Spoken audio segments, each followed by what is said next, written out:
Hello guys, welcome to another video in my channel. और अभी हम जिस चीज़ के बारे में बात करने वाले हैं, ये कोई मैच नहीं है।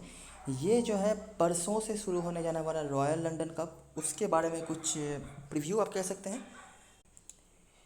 तो अभी तो देखिए, क्रिकेट हो या फिर कोई भी स्पोर्ट्स क्यों ना हो, काफ़ी हद तक नॉर्मल फ्लो में आ चुका है। यूरो कप जो पिछले सीज़न में, मतलब पिछले साल में पोस्टपोन हुआ था, वो इस साल हो गया। फुटबॉल की मैं बात कर रहा हूँ। ओलंपिक्स भी हो रहे हैं, स्टार्ट हो ही चुके हैं लगभग। तो चीज़ें बिल्कुल नॉर्मल हो रही है स्पोर्ट्स के एरिया में, कम से कम। ठीक है। रॉयल लंदन कप एक वन ऑफ द टूर्नामेंट्स था पिछले सीज़न में या पिछले साल में, जो अफेक्टेड हुआ था बहुत बुरी तरीके से कोविड के चलते, और ये पूरी तरीके से कैंसिल हो गया था। मुझे बाकियों का तो नहीं पता, लेकिन मैं पर्सनली, आपको लोगों को पता ही होगा कि ये डोमेस्टिक टूर्नामेंट्स के लिए ही फैंटेसी में बहुत ज़्यादा मैं इन्वेस्ट करता हूँ, या बहुत ज़्यादा टाइम भी इन्वेस्ट करता हूँ, पैसा भी इन्वेस्ट करता हूँ, आप समझ सकते हैं। ठीक है। तो रॉयल लंदन का वन ऑफ द टूर्नामेंट्स में से रहा है मेरे लिए ओवर द ईयर्स। मैं कहूँगा, मैं ये टूर्नामेंट लगभग 3 दफ़ा खेल चुका हूँ, 2017, 18 और 19। लेकिन 2020 में जब ये कैंसिल हुआ था, डिस्पाइट T20 टूर्नामेंट जो था, मतलब वाइटरिटी ब्लास्ट वो हुआ था, लेकिन जब ये टूर्नामेंट कैंसिल हुआ था तो मुझे बहुत बुरा लगा था। लेकिन अभी 2 साल के बाद ये टूर्नामेंट वापस आने वाला है। तो काफ़ी सारे ऐसे फैंटेसी प्लेयर भी हो सकते हैं जो हो सकता है कि 2019 के पहले तक नहीं खेलते थे, या फिर 1 डेढ़ साल हुआ है वो खेल रहे हो। तो उनके लिए ये टूर्नामेंट के बारे में जानना थोड़ा सा मुश्किल है। हमारा सारा मैच का जो जो भी मैच हम खेलेंगे, सारे मैचेस तो ऑफकोर्स कवर नहीं हो पाएंगे। जो भी मैचेस हम खेलेंगे, उन मैचेस की वीडियो एनालिसिस तो आएंगी ही। लेकिन उसके पहले मुझे लगता है कुछ चीज़ें हैं जो आपको इस टूर्नामेंट के बारे में भी जानना ज़रूरी है, ताकि आप मेंटली भी प्रिपेयर्ड हो सकें कि आपको करना क्या है अगर आप खुद से खेलना चाहते हैं, और क्या क्या एक्सपेक्टेशन आप रख सकते हैं। हो सकता है जैसे कि आपने वाइट रेड ब्लास्ट में देखा होगा, पहले के 2-3 मैच डेज में बहुत ही बुरे रिजल्ट गए थे हमारे। लेकिन जो साथ में थे पूरे टूर्नामेंट में, मुझे लगता है नॉकआउट स्टेज तो बाकी है, ग्रुप स्टेज के एंड में सभी को काफ़ी ज़्यादा फ़ायदा हुआ होगा। आप कमेंट बॉक्स में बता सकते हैं कि आपका कैसा क्या होगा।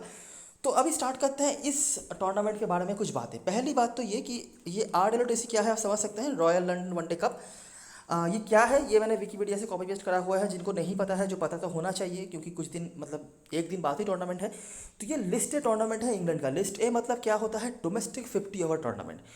अगर मैं एग्जांपल दूं आपको, साउथ अफ्रीका में पता होगा मोमेंटम वनडे कप, ऑस्ट्रेलिया में मार्श कप, न्यूजीलैंड में फोर्ड ट्रॉफी, वैसे ही इंग्लैंड में होता है रॉयल लंदन वनडे कप।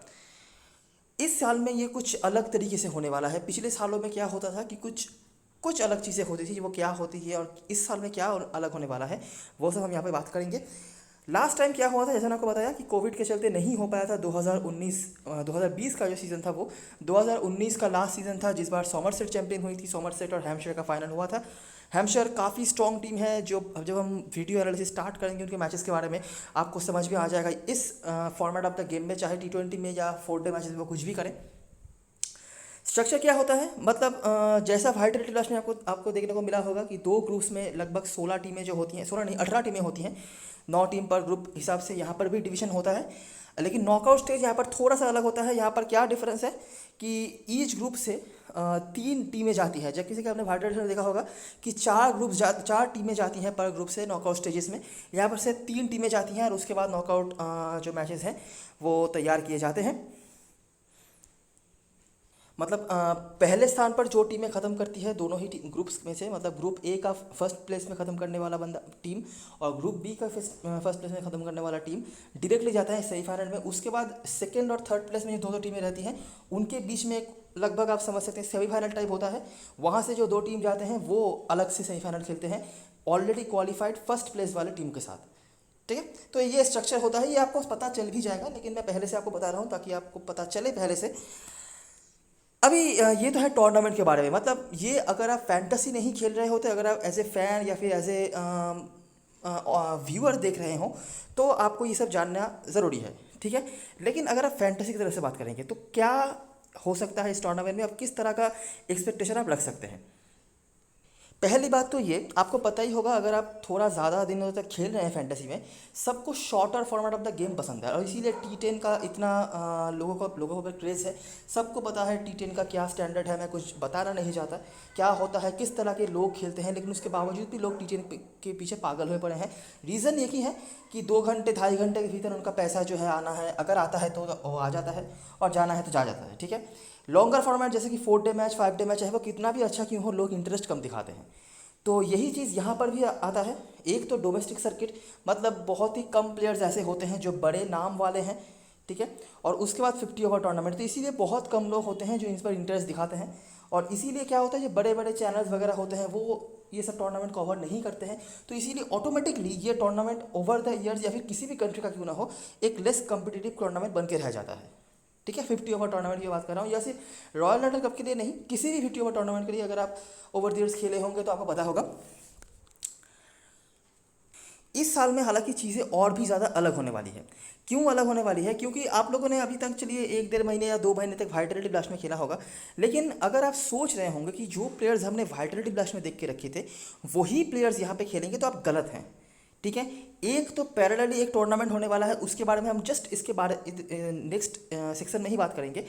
तो वहाँ पे कुछ प्लेयर्स जाने वाले हैं और कुछ प्लेयर्स हैं जिनको स्पेसिफिकली T20 स्पेशलिस्ट के तौर पे यूज़ किया जाता है कई टीमों में।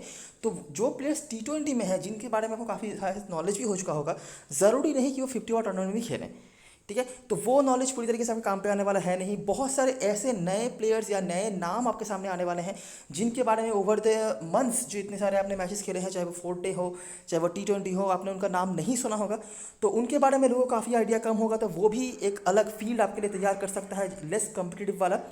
तो न्यू नेम्स वो हो गया।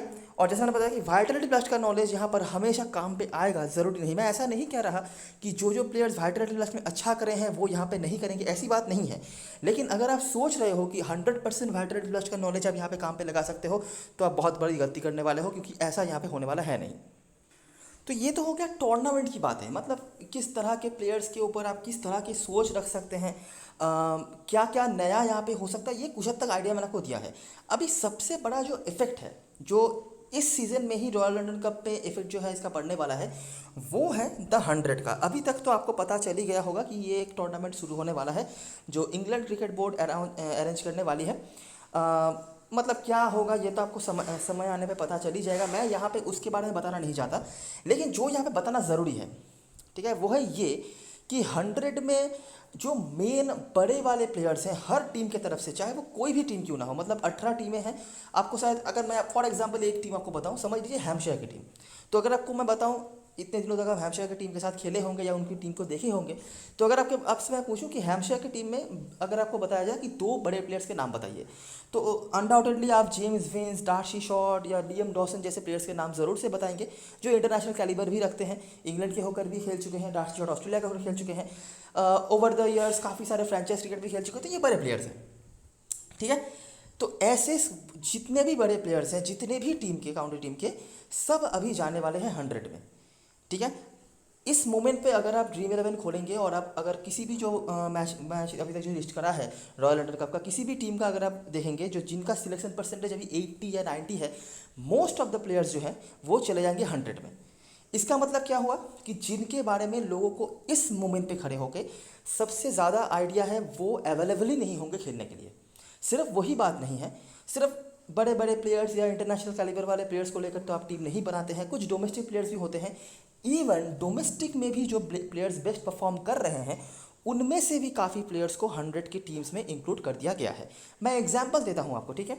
सोमरसेट की टीम में आपने देखा होगा रिसेंटली टॉम लेमन भी काफ़ी अच्छा कर रहे थे, वो चले गए हैं 100 में। लैंकाशायर की टीम से टॉम हार्टली आए हैं, जॉर्डन कॉस केंट की टीम से गए हैं। मैं ये सब कुछ नाम है, मैंने आपको बता रहा हूँ, इससे भी बहुत बड़ा लिस्ट है। मतलब क्या, एक तो 90% जिन प्लेयर्स का सिलेक्शन था, जो बड़े बड़े नाम वाले प्लेयर्स हैं, जो कैप्टन वाइस कैप्टन के मटेरियल बन रहे थे, वो अवेलेबल नहीं हुए। अच्छा, दूसरी बात, उसके बाद जो डोमेस्टिक प्लेयर्स हैं जिनका सिलेक्शन 70, 60 या 50 तक हो रहा था, वो भी अवेलेबल नहीं हुए। तो अवेलेबल होंगे कौन? अवेलेबल होंगे बिल्कुल ग्राउंड लेवल के डोमेस्टिक प्लेयर्स, मतलब जो इतने दिनों तक हो सकता है कि आप उस तरह से कंसिडर नहीं कर रहे थे। हो सकता है कि किसी किसी जीएल टीम में आप उन प्लेयर्स को कभी कभार ट्राई करते भी होंगे, स्मॉल लीग में कभी नहीं ले रहे थे। ऐसे कुछ प्लेयर्स जो लोअर डिवीजन में या सेकंड टीम के होकर रेगुलर खेलते हैं, लेकिन फर्स्ट टीम में मौका नहीं मिलता था, ऐसे प्लेयर्स आपको अभी देखने को मिलेंगे रॉयल लंडन कप में, और मोस्ट चांसेस है कि वो फुल टूर्नामेंट खेलेंगे। अभी इसका प्रॉस क्या है और कॉन्स क्या है, ठीक है। खराब साइड ये है कि टूर्नामेंट का क्वालिटी जो है ये ज़रूर से घटेगा। अब अगर आपको मैं बोलूँ कि एक साइड में आपके पास जेम्स विंस है और एक साइड में सेकंड टीम में खेलने वाला कोई एक बंदा है, चाहे वो कितना भी अच्छा प्लेयर क्यों ना हो, तो कौन ज़्यादा क्वालिटी ब्रिंग करेगा? ऑफ कोर्स जेम्स विंस ये आपके लिए ज़्यादा क्वालिटी ब्रिंग करेंगे, वो ज़्यादा ऑडियंस ग्रैब करेंगे क्योंकि उनको लोग जानते हैं, ठीक है। लेकिन अगर कोई अननोन नाम यहाँ पे आ जाए तो ऑडियंस भी ग्रैब नहीं होगा, लोग इंटरेस्ट भी कम दिखाएंगे, ये जाहिर सी बात है।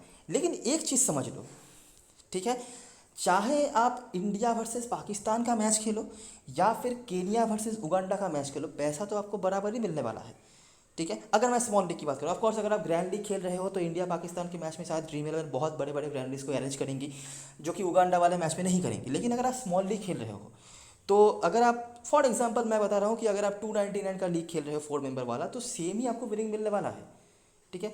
छोटे प्लेयर्स हैं, छोटा टीम है, इसका मतलब आपका विनिंग कहीं से कम होने वाला है नहीं। तो ये चीज़ आपको क्लियरली समझना है। तो 100 का इफेक्ट बहुत बड़ा पड़ने वाला है रॉयल लंडन कप के ऊपर, लेकिन वो पड़ेगा उन टीम्स के लिए जो वहाँ पे खेलने वाला है, हमारे लिए नहीं। हमारे लिए क्या होगा कि जो बड़े प्लेयर्स थे जिनके बारे में सबको पता था वो अभी अवेलेबल नहीं होंगे। अब ये उनके लिए मुश्किल हो सकता है जिनको शायद डोमेस्टिक प्लेयर्स के बारे में ज़्यादा आइडिया नहीं हो, या फिर इतना भी नहीं पता हो कि जो नए प्लेयर्स आ रहे हैं उनके बारे में हम कहाँ से इन्फॉर्मेशन कलेक्ट करें। लेकिन हमारे लिए ये प्रॉब्लम इसलिए नहीं होगा क्योंकि ऑलरेडी इसके लिए हम 1.5-2 महीने से पहले तक प्रिपेयर कर चुके हैं, ठीक है। पर्सनली मैं मेरी बात कर रहा हूँ, साइड सी बात है, क्योंकि ये टूर्नामेंट मेरा मेजर टारगेट रहा है, ना कि 100 वगैरह। बाकी जो लोग हो सकते हैं वो 100 खेलें, लेकिन मैं इसके लिए काफ़ी प्रिपेयर रहा हूँ। तो 1.5 महीने से मैंने प्लेयर्स ढूंढना या फिर किसको किसके जगह पर लिया जा सकता है उनके बारे में डेटा कलेक्ट करना, सब कुछ मैंने करके रखा है। तो ये चीज़ भी हमारे सपोर्ट में रह सकता है। अभी देखिए, हो सकता है कि जो जो चीज़ हम सोच रहे हैं वो ऐसा नहीं हो सकता है हम सोच रहे हैं कि 1.5-2 महीने तक हम लोग प्रिपेयर होकर रहे हैं, हम लोग बहुत अच्छा कुछ करेंगे, लेकिन देखा जाए तो पहले 7 दिन में हम कुछ जीत ही नहीं पाए, ऐसा भी हो सकता है, ठीक है। लेकिन कम से कम प्रिपरेशन तो हमने करके रखा है, बाकी रिजल्ट क्या होगा वो तो टाइम ही बताएगा। और यही चीज़ जो आपको पहले से बताने की कोशिश कर रहा था कि 100 का इफेक्ट टूर्नामेंट में बहुत बड़ा वाला आया है, लेकिन हमारे लिए ये कुछ हद तक अच्छा भी साबित हो सकता है। जो होगा या नहीं ये तो वक्त ही बताएगा। तो ये हो गया हमारा 5वां पॉइंट। छठा पॉइंट है व्हाट कैन आई और वी ब्रिंग टू यू। ध्यान से समझना, ठीक है। 2020 में ये टूर्नामेंट हुआ नहीं है, 2019 में लास्ट हुआ था। तो पॉइंट नंबर 1 तो आपके लिए यही है कि ऑलरेडी आप समझ गए होंगे कि लेटेस्ट जो डेटा हमें इस टूर्नामेंट का मिलने वाला है वो 2 साल पुराना है, ठीक है। लेटेस्ट 2 साल पुराना है। अगर आप उसके पीछे जाएंगे तो 3-4 या फिर उससे भी पुराना डेटा मिल सकता है, ठीक है। अभी ये डेटा कितना रेलिवेंट होगा ये ओवर द टाइम हमें पता चल जाएगा, लेकिन मैं इतना ही कहूँगा कि रिकॉर्ड्स थोड़े से पुराने होंगे, इसको कंसीडर करके चलना। ऑफ कोर्स जो पुराने रिकॉर्ड्स हैं उनको लेकर ही हमें चलना पड़ेगा और कोई चारा नहीं है, लेकिन कंसीडर आपको ये करना पड़ेगा कि आप पूरी तरीके से बह नहीं सकते कि हमारे पास तो यही रिकॉर्ड है, ये परफॉर्मर्स है, चलो इनको हम टीम में ले लेते हैं, कैप्टन बना देते हैं। बहुत सारी चीज़ें होंगी जो हमें एक साथ सोचनी पड़ेगी, ना सिर्फ इस टूर्नामेंट के रेलिवेंट रिकॉर्ड्स, और भी जो चीज़ें हमने ओवर द सीज़न देख के रखा है उनको भी हमें कंसिडर करना पड़ेगा, ना सिर्फ T20 सर्किट में बल्कि 4 डे मैचेस में भी, ठीक है। तो वो एक्सपीरियंस भी हमारे काफ़ी काम पे आने वाला है। दूसरी बात यह है कि ग्रुप शफलिंग ये इस बार हुआ है। मतलब क्या कि कुछ टीम्स ऐसी भी हैं जो पहले हो सकता है कि ग्रुप बी में हुआ करते थे, अभी वो ग्रुप ए में आ गए हैं, और कुछ टीम्स शायद ग्रुप ए में थे तो वो ग्रुप बी में जा चुके हैं। तो इससे क्या हो रहा है कि कुछ टीमों का हो सकता है आपको मैच तो देखने को मिल जाए, लेकिन उस मैच के रिलेवेंट कोई इन्फॉर्मेशन आपको देखने को नहीं मिले। मतलब हो सकता है कि मैं फॉर एग्जांपल आपको कह देता हूँ कि यॉर्कशायर का साथ हो सकता है कि सरे का मैच दे दिया जाए, ठीक है। अगर ऐसा होता है तो वो दोनों टीमें तो सेम ग्रुप पे हुआ नहीं करते थे, तो अगर हमें उनका रेलिवेंट कोई डेटा ढूंढना पड़े तो हो सकता है हमें जाना पड़े 2010 तक या 2015 में पहला डेटा मिले, तो वो हमारे काम पे आने वाले हैं नहीं। और ऐसे मैचेस आपको काफ़ी मिलेंगे, ठीक है। तो हम ऐसे मैचेस को क्या करेंगे, टैकल करेंगे, इग्नोर करेंगे। और इसी कारण की वजह से हो सकता है कि वाइटलिटी ब्लास्ट में हम जितना रेगुलर थे, रॉयल लंदन कप में हम उतना रेगुलर नहीं हो पाए। क्यों नहीं हो पाए? क्योंकि ऐसे मैचेस काफ़ी हो सकते हैं। वाइटलिटी ब्लास्ट में ग्रुप शफलिंग नहीं हुआ है एक तो, और दूसरी बात ये कि वो आखिरी सीज़न में भी हुआ था तो रेलिवेंट इन्फॉर्मेशन हमारे पास काफ़ी ज़्यादा अवेलेबल था। लेकिन ये तो एक बात यह है कि 1 साल बाद हो रहा है ये टूर्नामेंट, और अगर ग्रुप शफलिंग वापस से हो गया तो मतलब जो कि हुआ भी है, तो वो जो चीज़ है जो मैं करना चाहता हूँ कि सारे मैचेस के रेलिवेंट इन्फॉर्मेशन हमें मिलेंगे नहीं। तो हम क्या करेंगे, हो सकता है किसी एक मैच डे में हमारे पास 2-3 अच्छे मैचेस आ गए जहाँ पर हमारे पास सारी इन्फॉर्मेशन अवेलेबल है मैच रिलेटेड, तो हम वहाँ पे 2-3 मैचेस खेलेंगे। और ऐसा भी हो सकता है किसी दिन 8 मैचेस हों, लेकिन उनमें से एक भी मैच हमें ऐसा नहीं लगा जहाँ से कुछ रेलिवेंट इन्फॉर्मेशन आए, तो वो हम नहीं खेलेंगे। सिर्फ स्टैट्स देख के या प्लेयर के शक्ल देख के या फिर परसेंटेज देख के टीम बनाना हमारा फितरत नहीं है और हम ऐसे नहीं खेलेंगे। ठीक है, अगर आपने ओवर द ईयर्स हमारे डोमेस्टिक मैचेस को देखे होंगे, वीडियोस को देखे होंगे, आपको पता होगा कि हम किस तरह की क्वालिटी ब्रिंग करते हैं। लोग प्लेयर्स को सिलेक्ट करते हैं, बाद में हम उनको आइडेंटिफाई बहुत पहले कर लेते हैं। और वाइट क्लास में भी आपने देख के रखा ही होगा, ये मैं कोई मतलब बड़ा चढ़ा के नहीं बोल रहा, ये आपको पता ही होगा। ठीक है, तो इसीलिए वाइटलिटी ब्लास्ट की तरह हम यहाँ पे नहीं खेलेंगे। हमें बहुत सोच समझ के कुछ गिने चुने मैचेस ही खेलने पड़ेंगे और एक्सपेक्ट करना पड़ेगा कि वहाँ से कुछ आए, क्योंकि यहाँ पे रेगुलरली रेलिवेंट मैचेस होंगे नहीं। क्लियर सी बात है। तो यही है कि how we will play the whole tournament. और एक और चीज़ जो मैं हमेशा कहना पसंद करता हूँ कि इस तरह के टूर्नामेंट में ना पहले के मैचेस बहुत ही इंपॉर्टेंट होते हैं। इंपॉर्टेंट बाय एनी मींस मैं ऐसा नहीं कह रहा कि जैकपॉट हो जाएगा या फिर आप ज़रूर से विन करेंगे, मैं ऐसा नहीं कह रहा। पहले के कुछ मैचेस ऑब्जर्व करना ज़रूरी है। हो सकता है कि मैं आपके लिए कुछ वीडियो एनालिसिस बनाऊँ, कुछ प्लेयर्स को मैं आइडेंटिफाई करा दूँ। हो सकता है कि जिस प्लेयर्स के बारे में मैं ज़्यादा बता रहा हूँ वो प्लेयर्स उस पर्टिकुलर मैच में 0 रन बनाए, लेकिन अगर आप ऑब्जर्व करते हैं, आपको कुछ पोटेंशियल दिखता है या कुछ ऐसा दिखता है जो शायद लोग स्कोर बोर्ड देख के समझ नहीं पाए, तो वो आपके लिए आगे टूर्नामेंट में काफ़ी काम पे आ सकता है। ठीक है, तो पहले के कुछ मैचेस इन्वेस्टमेंट आप अपने हिसाब से कर सकते हैं क्योंकि पैसा आपका है, लेकिन ऑब्जर्व करना बहुत ज़रूरी होगा क्योंकि यहाँ पर काफ़ी सारे नए नाम आने वाले हैं। हो सकता है पर्सनली मैं जानता हूँ क्योंकि ओवर द ईयर्स मैं फॉलो कर रहा हूँ, लेकिन आपको भी जानना ज़रूरी है। ठीक है, मैं एक चीज़ हमेशा कहता हूँ कि अगर मेरे पास 10 रुपये है तो मैं उस हिसाब से रिस्क ले सकता हूँ, अगर आपके पास 2 रुपये है तो ज़रूरी नहीं आप उस हिसाब से रिस्क लोगे। तो इसीलिए पैसा जब आपका है तो चीज़ें भी, डिसीजन भी आपकी ही का होना चाहिए। ठीक है, तो ये है पूरी जो चीज़ें हैं यहाँ पर बताने लायक मैंने आपको बताया है। टूर्नामेंट के बारे में मैंने बताया है, किस तरह से हम खेलेंगे वो मैंने आपको बताया है, क्या इफेक्ट पड़ने वाला है, क्या आप सोच रख सकते हैं वो मैंने आपको बताया है, कितना कम्पिटिटिव या लेस कम्पिटिटिव हो सकता है ये टूर्नामेंट वो भी मैंने आपको बताया है। और लास्ट कुछ वर्ड्स जो मैं पर्सनली आपसे कहना चाहूँगा, देखिए डोमेस्टिक टूर्नामेंट्स में मैं हमेशा ही अपना प्रायोरिटी रखता हूँ। रिजल्ट क्या आया है या वो ओवर द ईयर्स देख सकते हैं, चाहे वह मार्च कप हो चाहे वह फोर्थ ट्रॉफी हो, हर मैच कोई नहीं जीत सकता, मैं भी नहीं जीतता हूँ, लेकिन अगर आप ओवर द सीजन देखेंगे तो कंसिस्टेंसी हमारे टूर्नामेंट्स में रहती है। ठीक है, तो इस टूर्नामेंट में मैं कुछ अलग एक्सपेक्टेशन नहीं रख रहा हूँ। और रही बात बड़े प्लेयर्स के ना रहने का, तो ये मेरे लिए एक बहुत बड़ा मौका हो सकता है कुछ अच्छा करने का, क्योंकि मैं हमेशा ही और यही एक मेन रीज़न है कि मैं डोमेस्टिक टूर्नामेंट्स खेलता हूँ, ना ही फ्रेंचाइज क्रिकेट वगैरह, क्योंकि यहाँ पर बड़े प्लेयर ज़्यादा होते नहीं हैं। और अगर जो जितने थे उतने भी नहीं रहे तो हमारे लिए मौके, पर्सनली मेरे लिए मौके और ज़्यादा हो सकते हैं। ठीक है, क्योंकि मुझे पता है कि जो प्लेयर्स नए खेलने वाले हैं वो कौन है, उनकी एबिलिटी क्या है, और ऑफ कोर्स रिकॉर्ड्स वगैरह जितने होने हैं मेरे पास तो अवेलेबल होगा ही, और उनसे हम क्या उम्मीद रख सकते हैं। मैं छोटा सा एग्जांपल आपको देता हूँ केंट का। ठीक है, केंट ने आखिरी 2 मैच 11 फर्स्ट टीम प्लेयर्स के अलावा खेला है। सही है, तो जाहिर सी बात है ओवर द टूर्नामेंट केंट के टीम को जिसने फॉलो करा होगा उसका कोई फ़ायदा हुआ नहीं होगा, क्योंकि लास्ट 2 मैचेस में उनके तरफ से पूरे के पूरे टीम को बदलना पड़ा था। लेकिन आपको पता होगा कि उन 2 मैचेस में भी हमने अच्छा परफॉर्मेंस करा हुआ था। ऐसे ऐसे प्लेयर्स को हमने सिलेक्ट करा था जिनको शायद लोग उस तरह से कॉन्सिडर ही नहीं कर रहे थे। ठीक है, तो यही चीज़ है जो मैं आपको कहना चाहूँगा कि एक्सपेक्टेशन आप रख सकते हैं, लेकिन भावनाओं में नहीं रहना है, थोड़ा सा समझ के खेलना है, थोड़ा सा रिस्की हो सकता है, क्योंकि जो प्लेयर्स यहाँ पे डायरेक्टली खेलने आने वाले हैं ना, याद रखना वो लोअर डिवीज़न से आने वाले हैं, ये कंसिस्टेंटली फर्स्ट टीम प्लान के पार्ट नहीं रहे हैं। इमरजेंसी पड़ी है, बड़े प्लेयर्स को जाना पड़ा है दूसरे टूर्नामेंट खेलने, इसीलिए वो यहाँ पे आ रहे हैं। लेकिन याद रखना जो यहाँ पे खेलने आने वाले हैं उनके पास पोटेंशियल पूरा है। हो सकता है 1-2 मैच में नहीं चले, लेकिन ओवर द टूर्नामेंट अगर आप फॉलो करेंगे तो आपके लिए ज़रूर वो कुछ ना कुछ ब्रिंग कर जाएंगे। ठीक है, तो ये रही सारी चीज़ें जो मुझे लगता है बताने लगता है। आपको अगर कुछ भी सवाल पूछना हो तो आप सवाल पूछ सकते हैं, मैं कुछ चीज़ें मिस भी कर सकता हूँ, एक वीडियो में सब कुछ बता पाना बहुत मुश्किल है।